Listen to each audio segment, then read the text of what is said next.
Claire in Florida asks a fascinating question. Can demons enter someone through a name or a nickname? Claire, thank you for asking a probing question that most people would never think about. And the answer is yes. Now, let's wait a minute here. Don't jump to conclusions. It doesn't mean that just because you've got a name or a nickname from someone that if they have a demon, you get a demon. Let's explore how this operates.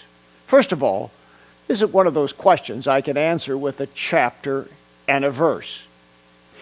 There simply is no biblical reference one way or another, as with a lot of things involved in exorcism, inner healing, and deliverance. But then, many things that we do in church and many practices of denominations are not necessarily biblically rooted, but they are practical and they follow general scriptural principles. So what is it about a name? When you look at the Old Testament, you see that names were very significant. The Jews named people with a particular intent in mind. Some pagan nations did the same. So everybody's name meant something. If it was positive, it was a blessing.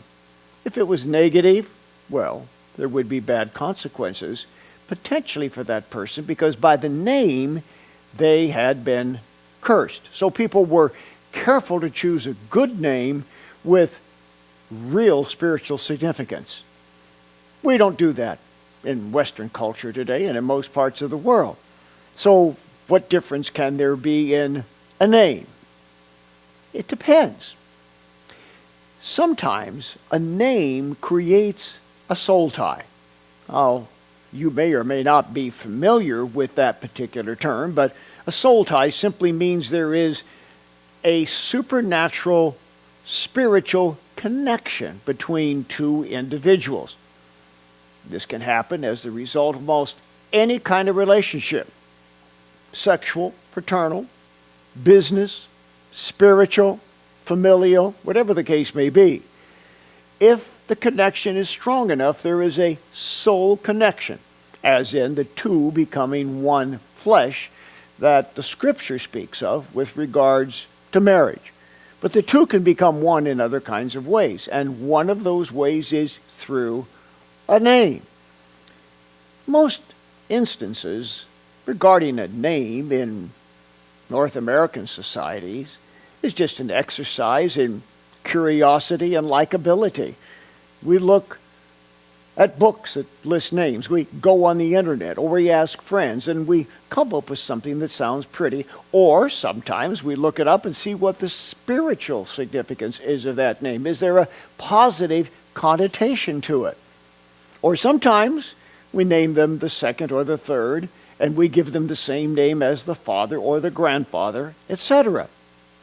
But when a name is given with spiritual intent, that's different, and that can and does happen. Sometimes the individual doing the naming knows it, sometimes they don't. When a name is the result of a specific evil intent, and when the person giving the name has demons, there can be a demonic connotation and even a legal right to demons through the name. Now, you don't necessarily have to change your name because you have the name of an evil ancestor.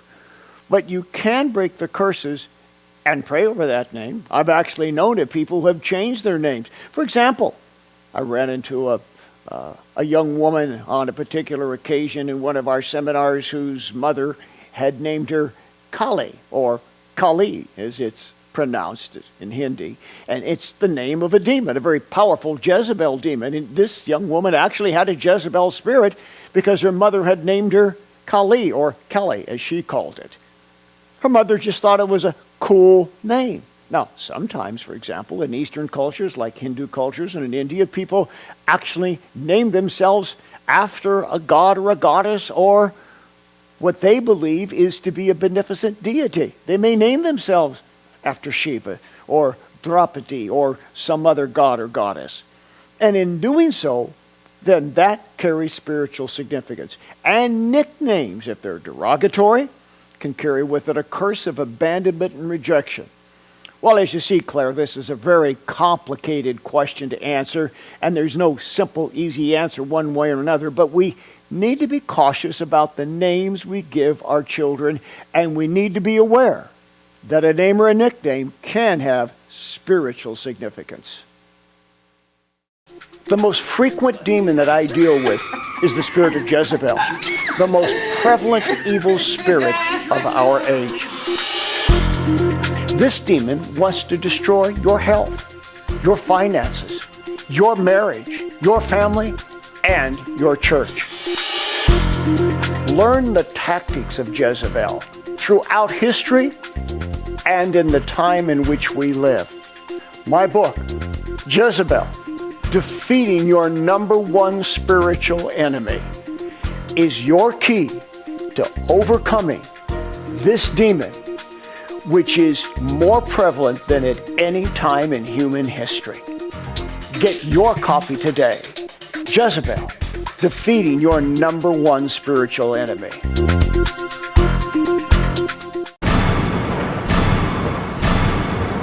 He took the curses away from me. Was he Bob Larson? Because he can help you. If your life isn't all that it should be, if relationships aren't working, if your health, your finances, or your spiritual life are unhappy, schedule a personal one-on-one encounter with me. We'll get to the root of the issues that are holding you back. We'll give you answers and a whole new direction in life. Oh, what a change, what a difference when you have an encounter with God. Take action. I look forward to seeing you soon.